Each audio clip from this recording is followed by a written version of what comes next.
अस्सलाम वालेकुम दोस्तों, कैसे आप। इस वीडियो में आपको बताएंगे कि स्टेयर्स की कास्टिंग किस तरह होती है। स्टेयर की कास्टिंग फर्स्ट फ्लोर की जो स्लैब है उससे पहले होती है या उसके साथ होती है।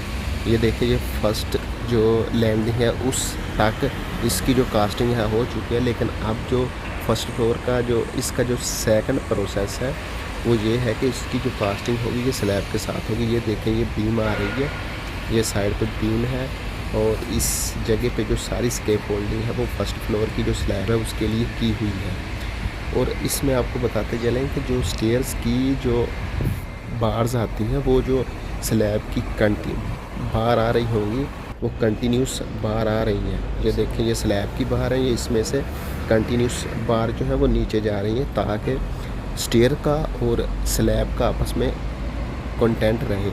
और इसको साथ में कंटेंट किया गया है इसका बीम के साथ, जो हैंगिंग बीम है उसके साथ इसका कंटेंट भी किया गया है ताकि इसका जंक्शन अच्छी तरह बांधे और ये आपस में कनेक्टेड रहे, एक दूसरे को ये कनेक्ट करके रखें।